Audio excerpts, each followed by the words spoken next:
We are about to have a ball right here because we are about to dig in a little bit deeper on this matchup. Prime time Saturday night, 7:30 p.m. Eastern Time. Notre Dame over at FanDuel.com. We are presented by FanDuel. They are a 9.5-point favorite. And we are pleased to welcome in big brother of the program, the Big Ten Network's own Howard Griffith joins us right now to talk Notre Dame, Yes, sir. What's up, USC. fellas? Yes, But sir. you have to before left ask Howard that question because Howard might have a different take. Ask him. Ask Here we him. go. Oh, $150 million question. Yes, ask him the $150 million question.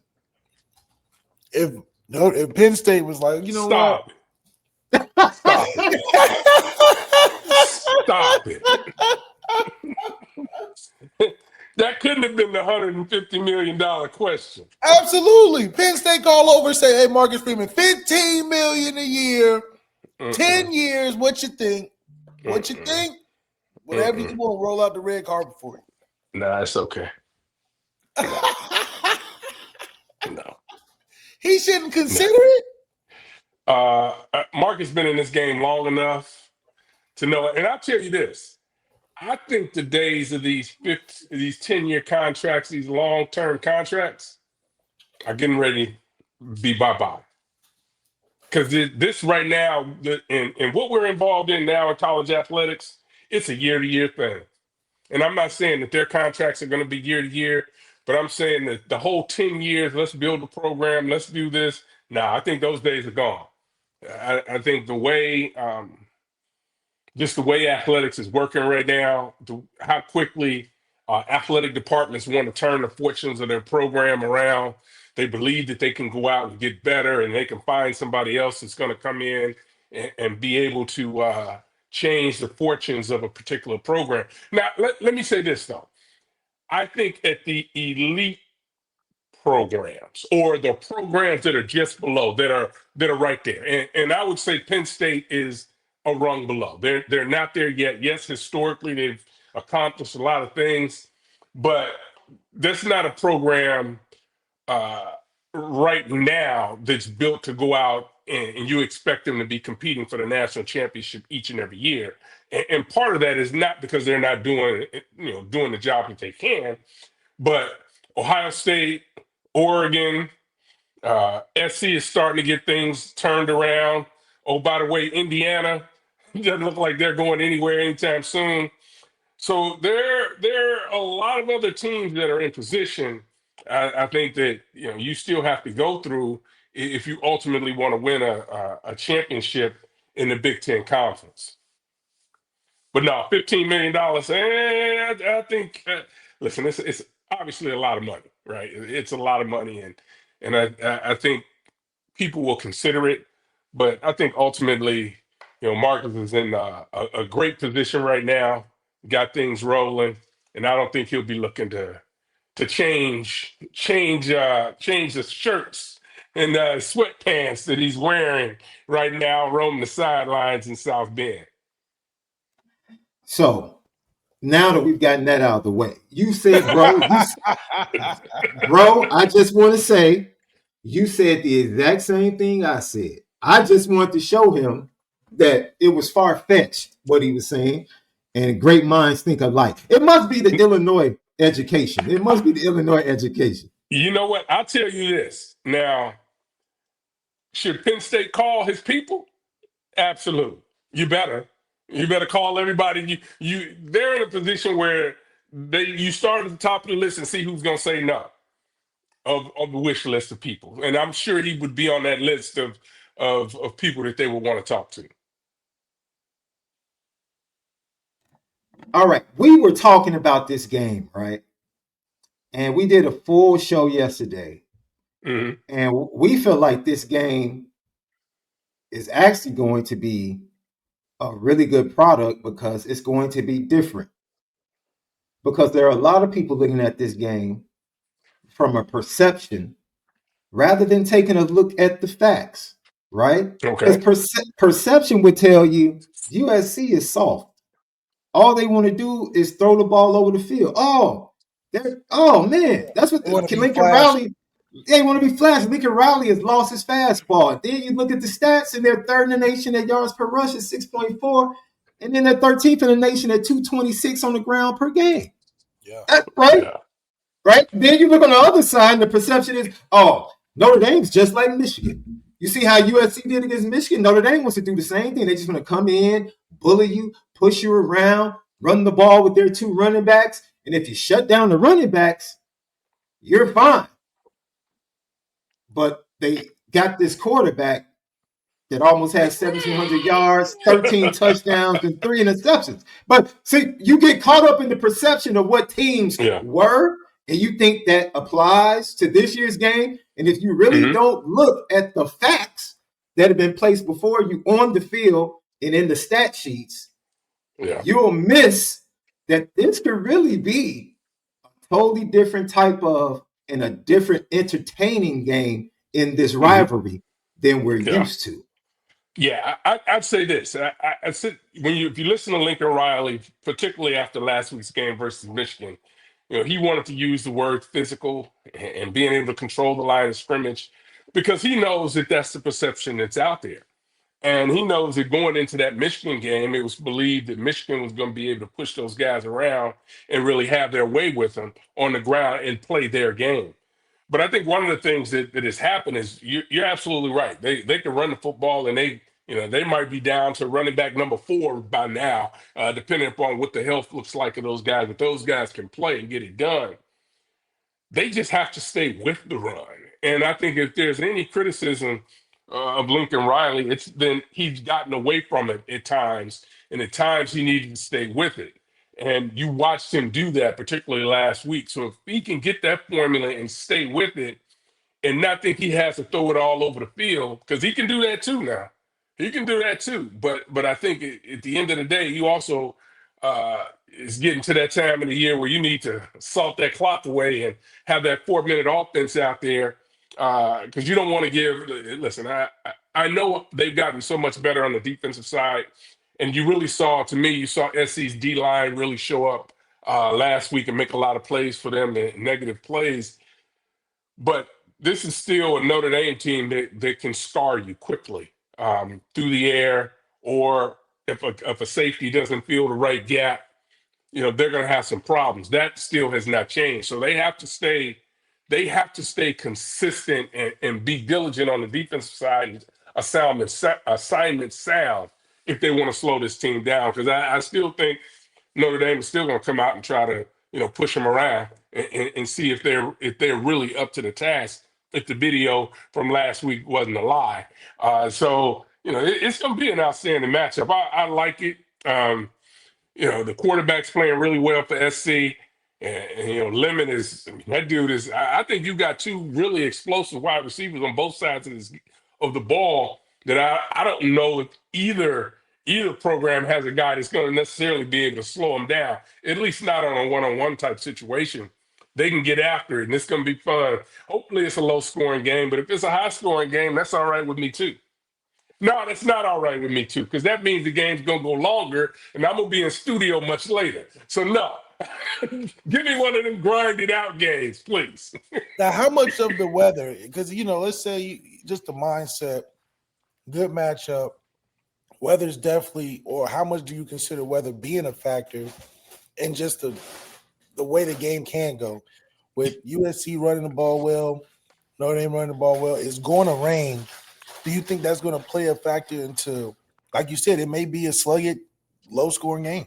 Yeah, I think it could play a factor. You're not going to be able to just be able to throw the ball all over the park, as when the rain is coming down. You're still going to have. There are going to be times where you got to make the plays, but I don't know if you can hang. If you want to throw it around 40 times, I don't know if that's going to be a recipe for success when you look at the weather. But I would say this: one thing that was really interesting that I really like to see, like what USC did, was a few weeks going back. When they had to go to Purdue and they had the rainstorm and the delay that was 3 hours, I was really impressed with the way they were able to handle that. Not because Purdue's a bad football team. Because I think Purdue, it's just a matter of time. Coach Oden's got that thing rolling over there a little bit, and when he gets some more players, they're gonna be a problem, and they're gonna sneak up on some people this year if people aren't careful and they don't, you don't turn the ball over against them. But I like what they're doing. So SC has proven that they can weather the storm in bad weather. They've proven that, but they're still trying to prove that they can be as physical and dominant up front. And I know the numbers, what they say, and what perception is sometimes, but they need to be able to do it in this particular game, right? You need to keep doing it, right? If you're trying to, this is a team. I mean, we haven't necessarily put them into the college football playoffs yet, but they win this game, that gives them an opportunity, right? They're in the mix. So they want to come out and play the best game possible, and I think that game is them on the ground really trying to control it that way. Now you talk about them controlling the game on the ground because I said it, man. Look, I'm interested in getting your thoughts on this. Makai Lemon, because of the way they build, it's very rare that you see a team with multiple pass catchers build their passing game around a guy. The way they structure their passing game around Makai Lemon, I think he gets up to like 40% of the targets. It's something crazy, right? Yeah. And so when I look at the stats, he reminds me, and I be in Chicago, he reminds me of Michael Jordan. He's going to get his numbers. They don't even go into the game like, how are we going to stop? No, he's going there because they find ways, screen game, motion, you get his stack. They're going to get him the ball. They're going to find a way to get, because they know he helps us win games. The difference is Michigan, they averaged 8.7 yards on the ground when he got his catches. Illinois, they only averaged 3.7 on the ground. He got his catch. One ended up in a loss. The other ended up in a victory.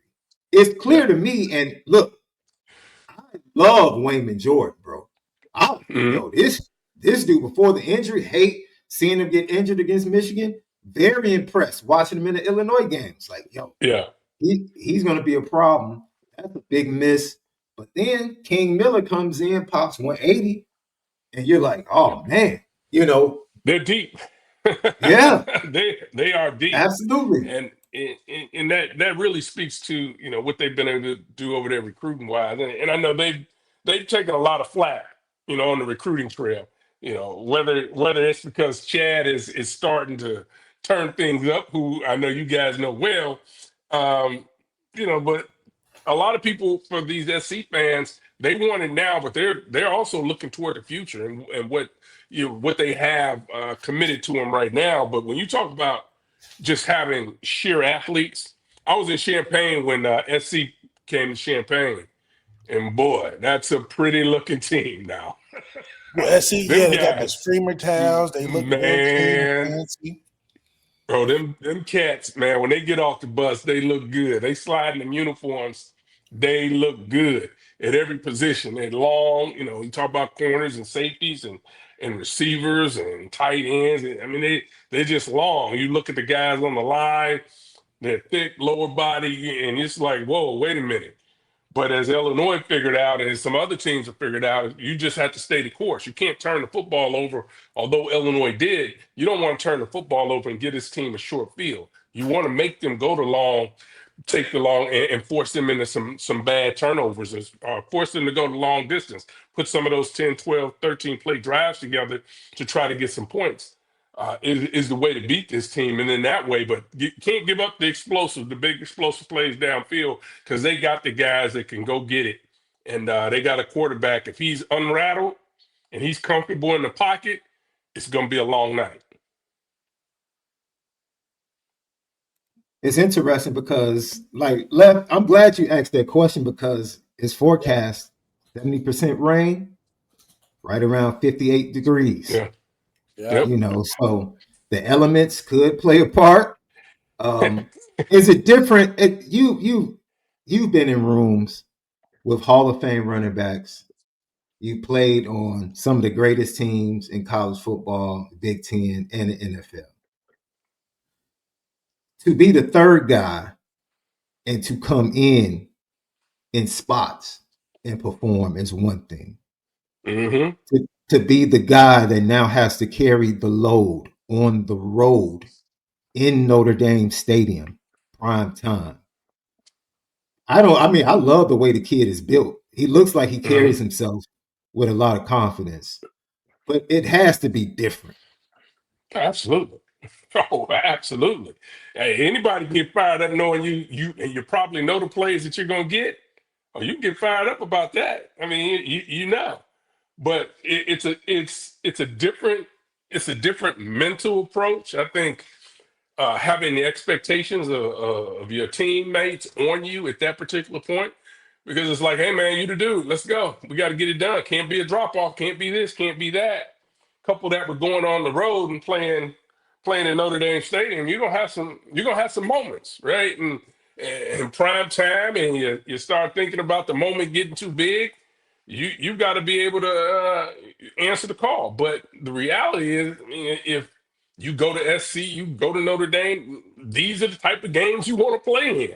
This is part of it, and if they can hold course and be able to do what he needs to do, we'll see. I mean, everybody else has to contribute. But, I think one of the things that happens sometimes when you get guys that all of a sudden become the starter, they forget that it's not all on them. And they try to do too much and stay inside the game and stay inside your assignment and understand what you're being asked to do and not try to do too much. If you gotta take it for a loss, you take it for a loss, but you can't put the ball in harm's way trying to get out of a play that really ain't wasn't no way for you to get out of. So take the loss and live to play another down. For me, the biggest thing that I'll be watching with this true freshman is when you come in, you're probably getting the rock. Yeah. What's that pass pro like? What's that pass pro like? You know what I'm saying? Because They'll be tested. Oh, you better oh believe they're yeah, gonna be tested. yeah, On big that's moments and things, big third downs. Yeah, and that's what I think. A lot of times, you talk about carrying the ball and being able to do that, and that's an excellent point. Man, that's the other thing about going on the road, and I watch this stuff, and I'm bringing up Ohio State for a reason, only because they got so many guys that come from so many different directions, positions, and you got safeties that could be a linebacker, and you got a safety who will mess around and put his hand in the ground, and a linebacker that all of a sudden be dropping into coverage. From an offensive standpoint, you're trying to identify people, and sometimes your center is pointing to a guy that the body type doesn't say he's a middle linebacker, or he's a will linebacker, or he's a safety, and so there's time you need to process that information, and it only takes a split second, and all you need to be is late. Or you see a lot of it happening now where the delayed blitz is wearing running backs out right now. Backs are looking and they're like, dude, you're the fourth in the progression, where you going? There's no reason for you to be in a hurry. If the ball's coming to you, you got bigger problems. Them other three guys, they can get their job done, but you got to be able to keep the quarterback upright. And that means sometimes, you got to be slow to go as a back because you need to make sure that you can hold up in protection, because the last thing you want to do is be on the road and all of a sudden now you're giving up a sack, quarterback gets blindside, balls out, scoop and score. Then we got real problems. So that's kind of the other side of it. Yeah, you're getting the ball, but you better be prepared, because I know you were looking at these cards all week, and you're going against the scout team, and the scout team safety was just kind of doing his thing because he ready to get out of there too, and just do what's on the card, man. You better anticipate where these guys can go and what their path to the quarterback can be. So yeah, you got to be on top of your game, being in the backfield, particularly against Notre Dame, because they'll bring them from everywhere. once again Howard Griffith, Big Ten Network, right here. Let's talk a little bit more about this game, and then talk a little more about the landscape of the Big Ten, right? Because financial Mm. considerations and issues going on, USC, the Big Ten, how things going to look moving forward. That's in the news. But to close this one out, Notre Dame comes into this game it's all or nothing. Like this is the season. Like this, if they get through this, the rest of the schedule looks pretty much like a cakewalk without being disrespectful to get Mm-hmm. back to winning another 10 straight and gaining another berth in the college football playoff Mm-hmm. after a rough start to the season. Now, on the flip side, when you talk about USC, this game, you know what? I believe this. Nothing would please Lincoln Riley more than to sneak into Notre Dame Stadium, get a win, and then end the rivalry. I think that would be perfect for him. It The is way with the he's been David talking Shaw. about the It is rivalry. with the David Oh, yeah. Shaw. Whoa, man. The David Shaw, right. Walk off the Yeah. field smirking and like, this is my last season, but I got we Notre done. Dame. We ain't coming back I here. got that's right. Yeah, we ain't coming back here. It's over with. Yeah. Lincoln Riley would love nothing more. However, with that being said, USC, if they lose, they still have their eyesight set on the Big Ten championship game and possibly still getting to the playoff with 2 losses. I mean, they have Oregon left. That's going to be an exciting game because now who is Oregon? We don't know after watching them get bullied by Indiana. Mm-hmm. Yeah. Who do you think? I guess I know it probably means more for Notre Dame on Saturday, but who do you think is going to have the more motivation in this matchup? Or will it matter? Will it not matter because it's a rivalry?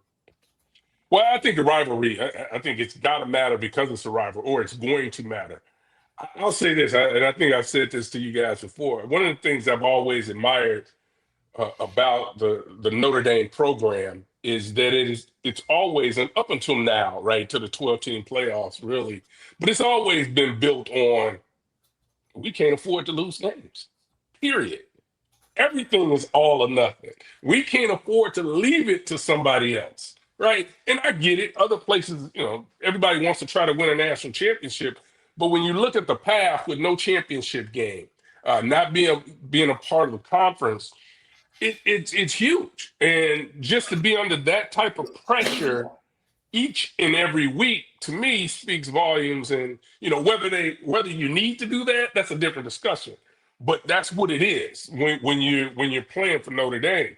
And so this game means everything because it obviously puts them back in position to get one of those berths. I think this game is significant too to SC because they're still trying to prove that they're back or they've arrived.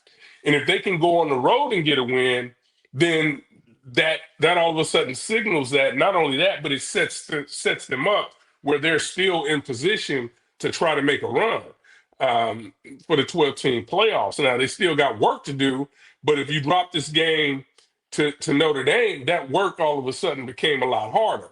So when you start to look at it, Notre Dame just goes out and plays each and every week. It doesn't matter. You can write them off early, and then all of a sudden you're looking and you're like, oh, they're right back in the middle of things. Look at the schedule. Look at this. So both teams are playing for a lot, and I think obviously it means a bunch to a lot to both programs. But I think the pressure is on SC and what they're trying to do, and all the side notes. I mean, the side stuff, whether it's Chad and what he's doing now, what he said, about Notre Dame and those type of things, and all of that stuff is going to be swirling. But ultimately, it comes down to being able to execute on the field, and we're going to find out. And hopefully, it's a great game.